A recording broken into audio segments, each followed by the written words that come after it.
The Gregory boat is nearly 50 miles from the Magic Island. It is after 9 o'clock at night, with the warm, sluggish darkness of the subtropics hanging over the water, as the big diesel-motored cruiser plows steadily northward toward the regular steamer lanes and California.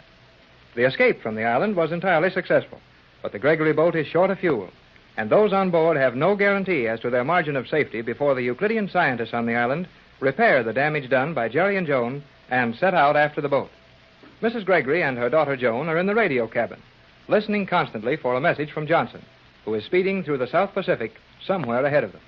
Captain Bradford and Jerry are standing in the pilot house on the boat, watching carefully for any sign of light on their course.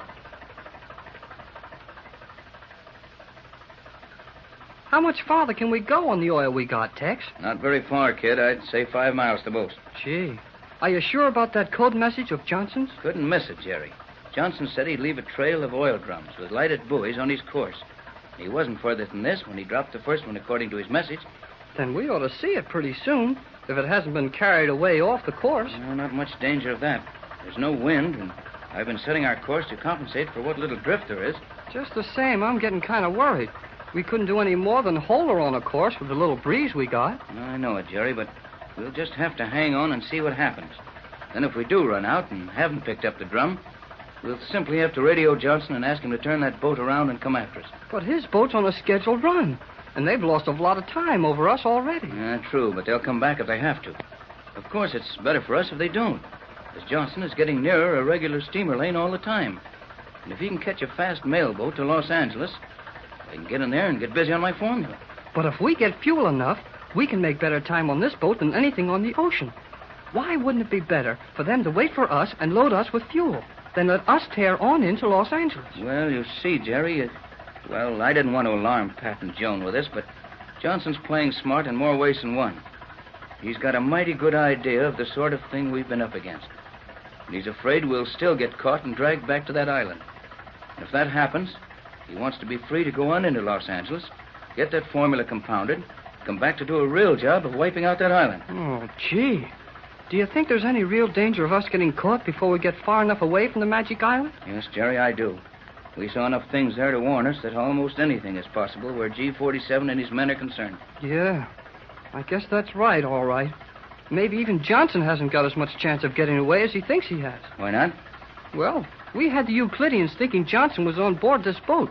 But in the last hour, we've been sending messages to him. And G-47 will know where Johnson is. No, not exactly, he won't. You notice that Johnson refuses to even tell us what his position is. Though the instruments on the island would register his exact course from the island, I don't think they could even guess how far he may be along that course. They don't know the power of the set he's using. Oh, golly, Tex, this is the most mixed-up thing I ever heard of. Captain. Yes, Skipper, what is it? Light. Gee, Tex, a light. Let's go see what it's all about. Where away, Skipper? Starboard. Off the beam? Aye. Hey, I don't see anything out there. Oh, wait a minute now, wait. I do. Yes, that's it. Signal the engine room for half speed. Throw that wheel hard over. That's a lighted buoy on an oil drum we've got to pick up. Aye. Hey, Tex, where you going? Into the cabin. Come on, kid, we'll do a little figuring.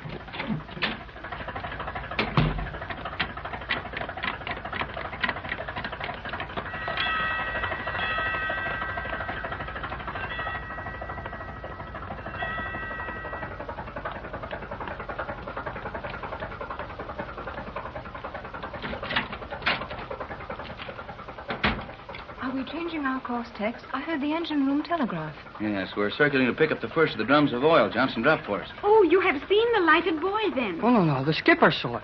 You know, that old guy may not talk much, but he navigates with his eyes open. You're right, Jerry. That's why the skipper is so valuable. Now we've got to do a little scout practice on the chart here and see why that buoy should be so far off our course.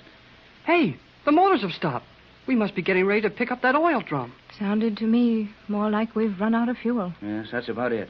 Run out on deck, will you, Jerry, and help McLeod and the skipper haul that drum aboard? You may have to rig up a little canvas, too, to reach it if the fuel's going. Aye, aye, Cap. Come on, Joan. Oh, may I, Mother? Of course, dear. Stop in my cabin and put on a heavy sweater, though. You've had enough exposure. Oh, but it's warm out on deck, Mother. You come on and do what your mother says. Yes, Jerry, of course. You've got something on your mind.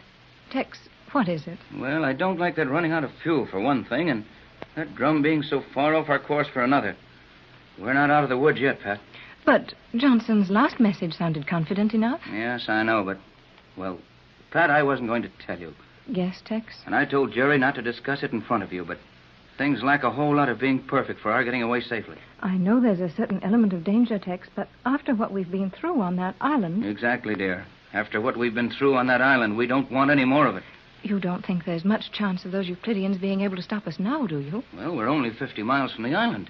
If those chemists wake up while we're within striking distance, or if the remaining guards can manage to get that submerged island drained out and raised, well, they're coming after us. Then, if you think things are that dangerous, why not send a hurry-up call to Johnson, have that boat put about, and run back for us? Yes, that's what Jerry asked me, but it's no good. Johnson is taking chances on our picking up barely enough fuel from these buoys. And for all we know, he hasn't enough large drums aboard to dump sufficient oil out for us. Yet, in spite of all that, he keeps running away from us. Well, I'm not sure I understand what he's doing, Tex. I do, perfectly. He knows our danger, and he knows that even if we're caught again, he can go into Los Angeles, have my universal solvent formula compounded, and come back here with enough help to finish that island. Well, if he came back here now and was caught with us, well... Yes, I understand. Sorry, Pat, but it's about the way it looks to me. Listen. Sounded like the wind started. Yes. They must be getting ready to pick up the oil drum. Guess we had speed enough to carry us around to that buoy. They couldn't have rigged a sail and made it in this time. Jerry is helping the skipper and Mr. McLeod take a drum of oil aboard, Captain Bradford. We thought that was what the noise was, Joan. Yes, dear. But how did we get to it so quickly? The buoy was not as far off our course as it appeared to be. The light on it was very small and dim. It was actually not more than 100 yards away when the skipper sighted it. It relieves my mind about more than the oil. You mean about being off your course? Yes, at least we know we haven't forgotten how to navigate. How long will that amount of oil last, Captain? I can't very well tell you until I see how large the drum is. Oh, that was stupid of me, wasn't it? Did you notice the size, dear? Well, Mother, it was still hidden down in that dark water. I could not see it. And Jerry sent me in here to tell you that we had found it. No, that's all right, Joan. We'll soon know how large it is. I will go and find out, Captain. Don't bother, Joan. Jerry will come in as soon as they get the engine room hatch. As soon as they get it down there. I don't hear the winch. It must be over the hatch. It won't take long. It's going below now. It's landed, and none too gently from the sound. Well, it must have been a large drum. I sure hope so. How rapidly does this boat use up the fuel oil, Captain? I'm not sure without checking with Mac, but I know one barrel won't take us very far. Well, we got the barrel of oil in the hole all right. Mac and the skipper are going to put it into the tank as fast as they can. How big was it, Jerry? Well, Mac said it looked like 55 gallons to him. Oh, that won't take us very far, will it, Tex? No, not very, but Johnson knows how this boat burns it, and I told him we'd be running wide open. So he should drop those things overboard for us pretty often. Do you think it will take us long to start the boat again, Captain? Why, getting nervous, Joan? Yes, I am. We are so near that awful Euclidia, and they have so many powerful things with which to reach us. Oh, but most of those guys are asleep. And the ones that aren't are busy trying to raise that island after you and I flooded the lower levels. You can't be sure how long that gas from your formula will keep them asleep, will you, Tex? No, that would depend on the quantity of it they mixed up. The size of the room, and how soon they were given fresh air. Oh, a lot of things. But it should last for several more hours. And then there is the possibility of raising the island and using the submarines to chase us, or even the airplanes. None of the aviation engineers were in the gas-filled chamber. They would all be free to set out after us the moment the surface of the island cleared the water. Oh, you can all think of the nicest things. Now, why not quit hanging crepe and agree that we're away from the island? That's something. And we've got some more fuel. That's something else. It's not going to help things to sit around here with long faces and feel sorry for ourselves. You're right, Jerry. But after all, Joan knows all about the island. And 50 miles or 100 miles doesn't guarantee us much safety. Well, let's quit worrying about it for the time anyway. Any minute now, the motors will start. We'll have their husky roar anyway to help us out. Yes, Skipper? Captain. Come in, Skipper. Got the oil in the tanks yet? No. Why not? Trouble? Aye. Serious? Bad. Right with you, Skipper. Shove off. You three stay here till I get back. Yes, Tex, we will. Gee, I wonder what's up now. Well, probably they can't get the oil drum open. I've seen that happen time and time before. But surely there is some way. Well, if there is, Tex will find it. I know those things can be dangerous, though. In what way can they be dangerous, Jerry? Well, there's no telling how much gas there is in one, especially if the oil doesn't fill it tight. And if you're not careful with wrenches and hammers, sometimes a spark will blow one up. I think Tex has handled several of them. We haven't much to worry about. Though our time is awfully precious right now. It's funny we don't hear them working on it. I'm going to... Oh, no, Jerry. Stay here.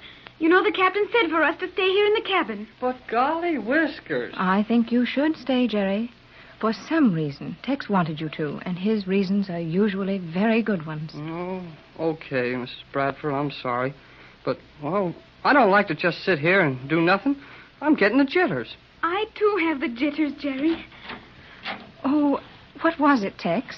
Couldn't they get the oil drum open? Captain Bradford, your face, it looks like a thundercloud. Tex. Oh, shut that door and come in here. Now, tell us quickly, what's the matter? That oil drum. He got it open all right. Yes, and then what? But we'll never run those motors on that oil. Was it not the right kind of oil, Captain? It wasn't oil at all. It was turpentine. Turpentine? Oh, Tex.